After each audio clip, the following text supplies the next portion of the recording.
오늘은 월가의 주류 의견이 된 내년 미국 주식시장 추가 강세론과 함께 이와 비례해서 목소리가 커지고 있는 변동성 증폭 전망에 대해 다뤄보려고 합니다. 주식시장이 시세 상승에 따라 올해의 비싼 수준에서 내년에 더 비싸지면 변동성에 취약한 국면이 되는 것은 당연한 이야기입니다. 하지만 변동성 확대를 경계하는 진영에서는 늘 그래왔다는 식으로 여기다간 내년 호된 맛을 보게 될 것이라고 경고합니다. VIX, 즉 빅스를 사는 것이 반드시 옳은 선택이 될 것이라면서 말이죠. 현재 나오는 변동성 주장은 4가지 정도로 압축됩니다. 첫째는 옵션 시장의 괴리, 둘째는 포지션 극단화, 셋째는 기술적 지표의 취약성 징후, 넷째는 매크로 리스크입니다. 모두 별개처럼 느껴질 수 있겠지만 곱씹으면 한 몸처럼 연계된 스토리라인을 갖췄습니다. 옵션 시장은 표면상 안정적인 상황에 대해 불신하고 있고, 그리고 그 배경에는 포지션 극단화와 기술적 지표가 드러내는 취약성이 있다는 겁니다. 그리고 매크로 리스크의 실현이 더해지면 그 불안감이 히스테리로 분출될 수 있다는 거죠. 그렇다면 첫째 옵션 시장에서의 괴리 현상에 대해 볼까요? 흔히 변동성을 이야기할 때 빅스라는 지표가 거론됩니다. 빅스는 쉽게 말하면 주가지수 S&P 500 옵션 가격에 반영된 S&P 500의 예상 변동성을 측정한 지수입니다. 약간 더 구체적으로 설명하면 만기가 약 30일짜리인 콜옵션과 풋옵션 가격을 역산해 측정하죠. 한마디로 옵션 가격에 묻어있는, 즉 내재된 옵션 시장의 30일짜리 예상 변동성인 셈입니다. 빅스를 그래서 S&P 500 옵션의 내재 변동성이라고도 합니다. 변동성을 분석할 때 VVIX라는 지표도 함께 등장합니다. VVIX는 빅스 옵션의 내재 변동성을 측정한 지표로 빅스의 빅스라고도 불립니다. 빅스를 분석할 때 VVIX도 같이 보는 것은 시장에 깔린 불안정성을 더 정확하게 파악할 수 있어서입니다. 빅스가 주식시장에 대한 예상 변동성을 보여준다면 VVIX는 그 변동성 자체가 얼마나 불안정한지를 나타내는 것이기 때문입니다. 빅스가 낮더라도 VVIX가 높다면 현재의 안정적인 상황이 곧 크게 흔들릴 수 있다는 신호가 됩니다. 서론은 여기까지 하고 이제 본론으로 넘어가 보겠습니다. 현재 빅스를 둘러싼 옵션 시장의 구조는 아까 말씀드린 상황과 유사합니다. 최근 미국 연방준비제도 연준의 내년 정책금리 인하 전망 축소 결정으로 빅스가 올라오기는 했지만 여전히 과거 평균 수준입니다. 물론 올해 연평균보다는 최근 높아졌지만 VVIX와의 괴리를 고려할 때 불안감이 충분히 반영되지 않은 수준이라고 합니다. 마치 지진 위험이 높은 지역에서는 모두가 대비를 하고 있는데 정작 지진계는 안정적인 수치를 보이고 있는 것과 비슷한 상황이라고 할 수 있겠습니다. 양자 괴리를 뜻하는 빅스 대비 VVIX 비율은 지난달 말 5.88에서 이달 초순에는 7.2까지 올라선 적이 있습니다. VVIX가 크게 상승한 결과입니다. 오한다 자료에 따르면 빅스 대비 VVIX 비율이 6.8에 가까워졌을 때 주식시장에서는 조정이 흔히 뒤따랐다고 합니다. 최근으로는 2021년 8월과 2022년 초가 그 예로 거론됐죠. 물론 관련 비율과 조정 발생의 이야기는 결과론적인 이야기지만 지나친 안일함이 외부 충격 취약성의 원인이 된다는 점에서 단순한 결과론적인 이야기로만 보기는 어렵다는 게 경제론자들의 주장입니다. VVIX가 대폭 오른 것은 옵션 시장에서 투자자들이 빅스 콜옵션을 대거 사들인 결과입니다. 골드만삭스에 따르면 관련 결과에 의해 최근 빅스 콜스큐가 역대 최고인 1.5배까지 올라섰다고 하죠. 옵션 시장에서 스큐는 콜옵션과 풋옵션의 가격, 그러니까 프리미엄 시세 차이를 나타내는데 빅스 콜스큐가 1.5배라는 것은 빅스 콜옵션 가격이 동일한 조건의 풋옵션보다 50%더 비싸다는 것을 의미합니다. 빅스 급등 위험에 대해 비싼 값을 치르더라도 대비하겠다는 의지인 셈입니다. 반면 빅스 산출의 토대가 되는 S&P 500 옵션 시장은 분위기가 반대입니다. 블룸버그의 사이먼 화이트 매크로 전략가에 따르면 최근 S&P 500 옵션 등가격 근처에서 콜옵션 매도가 증가하는 한편 풀옵션 수요는 줄었다고 합니다. 등가격이란 기초자산, 즉 S&P 500의 현재 시장 가격과 옵션의 행사 가격이 같거나 매우 근접한 상태를 의미합니다. 등가격은 옵션 시장이 현재 가격을 기준으로 상승과 하락의 가능성이 비슷하게 열려 있다고 보는 지점입니다. 일반적으로 거래량이 가장 많은 구간이죠. 등가격 근처에서 콜옵션 매도가 증가했다는 것은 투자자들이 S&P 500 시세 상승에 따른 이익을 포기하고 프리미엄만 수취하겠다는 얘기가 됩니다. 당분간 S&P 500 시세가 현재의 수준에서 크게 벗어나지 않을 것이라는 기대가 반영된 셈으로도 볼 수 있죠. 풀옵션의 감소는 말 그대로 하락 위험에 대한 우려가 줄었음을 시사합니다. 종합하면 변동성 실종에 베팅하고 있다는 얘기가 됩니다. 앞서 말씀드린 빅스 옵션과는 전혀 다른 분위기죠. VVIX와 빅스의 괴리가 상당해진 배경입니다. VVIX를 통해 드러난 불신감의 배경에는 주식시장의 포지션 쏠림이 극단적으로 됐다는 데 있습니다. 펀드 매니저로 불리는 전문 투자자나 개인 투자자를 구분할 필요도 없이 모두가 미국 주식시장으로 뛰어든 상태입니다. 사실상 기관 투자자와 개인 모두가 한 배를 탄 셈인데 문제는 그 정도가 위험 수위에 육박했다는 겁니다. 모든 투자자가 같은 방향으로 투자하면 시장이 반대로 움직일 때 연쇄적인 투매가 발생할 수 있기 때문입니다. 뱅크 오브 아메리카가 매월 실시하는 펀드 매니저 12월 설문 결과에 따르면 이들의 총운용 자산 대비 현금 보유 비중은 전월 4.3%에서 3.9%로 하락한 것으로 응답에서 조사됐고 미국 주식에 대해 비중 확대 포지션이라고 답한 비율은 38%로 관련 설문 집계 이래 최고를 기록했다고 합니다.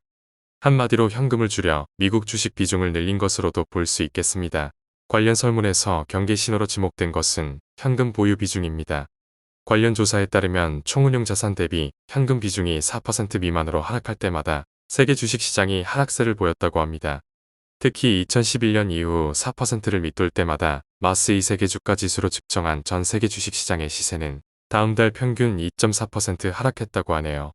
지금으로 치면 내년 1월에 하락장이 온다는 얘기입니다. 최근 15년 동안 빅스가 1월 중순부터 3월 중순까지 강한 상승 패턴을 보여왔다는 분석에 기시감이 돕니다. 헤지펀드들의 차입을 통한 주식 순매수 포지션은 과거 상위 10% 안에 드는 수준입니다.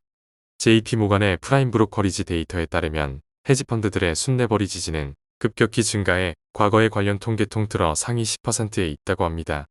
높은 레버리지는 시장이 불안할 때 위험을 증폭시키는데 주가가 하락하면 레버리지는 강제 청산을 통해 레버리지를 급격히 줄여야 하고 이런 강제 청산은 주가를 더 떨어뜨려 빅스를 높이는 악순환을 만들 수 있습니다. 쏠림 현상은 가계에서도 마찬가지입니다. 연준이 분기마다 공개하는 금융계정 자료에 따르면 올해 3분기 기준 가계의 금융자산에서 주식 비중이 39% 종전의 고점이었던 2021년 수준을 넘어서 1940년 관련 통계 집계 이래 최고치를 기록했다고 합니다. 미국 가계는 주식시장 전체 발행 주식의 44%를 보유하고 있는 주체입니다. 가계와 기관 투자자가 모두 한 배를 타고 있고 그리고 그 배의 무게가 역대 최고라는 점은 배가 기울 때 깊은 물속으로 곤두박질 위험을 역설합니다. 각종 기술적 지표상에서 드러난 취약성도 경계론자들이 우려하는 대목입니다. 현재 주식시장은 종전 상승세에 참여하는 종목이 확산했던 현상과 달리 그 대상이 빠르게 좁혀지고 있습니다. 지난주 S&P 500의 신고가 경신 와중에도 S&P 500 내 50일 이동평균선을 웃도는 종목의 수는 절반도 채 안 됐습니다. 51선을 밑도는 종목이 과반이라는 건 그만큼 중기적인 상승 추세에서 이탈한 종목이 많다는 겁니다. 한마디로 당시 신고가를 경신한 것 자체가 건전하지 않았다는 얘기죠. 블룸버그의 화이트 매크로 전략가는 최근까지 주식시장의 상황은 투자자에게 위험 인식을 왜곡시키기 쉬운 환경이었다고 합니다. 단순히 주식시장을 대표하는 주가지수 S&P 500뿐 아니라 안전자산으로 여겨지는 금과 전통적인 안정형 투자 전략인 60대 40 포트폴리오 모두 시장 전반이 매우 건전하게 운영되고 있다는 잘못된 신호를 발신하고 있었다는 거죠. 그에 따르면 변동성 한 단위당 얼마나 많은 수익률을 거뒀는지를 보여주는 샤프 비율은 S&P 500과 금, 60대 40 모델 모두 시장이 극도로 과열됐던 2021년 당시 최고치에서 5% 이내의 수준이 됐다고 합니다. 화이트 전략가는 이에 대해 변동성이 자연스럽게 존재하는 상황에서 달성한 수익률이 아니라 비정상적으로 낮았던 상황에서 투자자들이 공격적인 투자에 나선 결과라고 지적했습니다. 매크로 분석 진영에서는 현재 투자자 사이에서 불씨가 꺼진 것으로 인식되어 온 인플레이션이 재발해 변동성의 뇌관을 자극할 수 있다고 봤습니다. 아폴로 글로벌 매니지먼트는 최근 미국의 물가지표를 분석한 결과 경기 변동과 관계없이 발생하는 소위 비순환적 부문에 인플레이션이 상승세로 전환한 게 마음에 걸린다고 했습니다. 이는 인플레이션이 구조적인 문제로 발전될 가능성을 내포하기 때문이죠.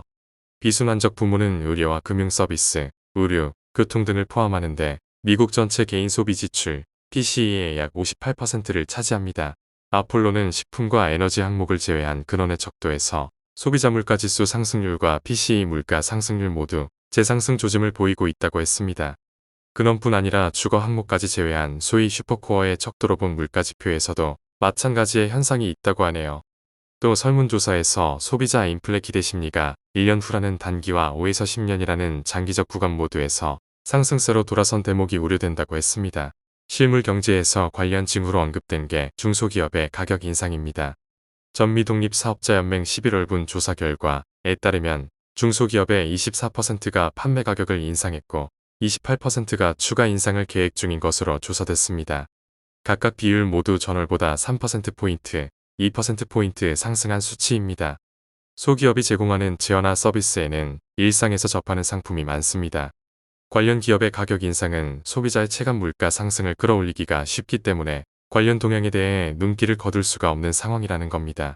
경제론자들은 차기 도널드 트럼프 행정부에서의 은행 규제 완화가 시중 유동성이라는 측면에서 인플레이션 위험을 재촉할 수 있다고 봤습니다.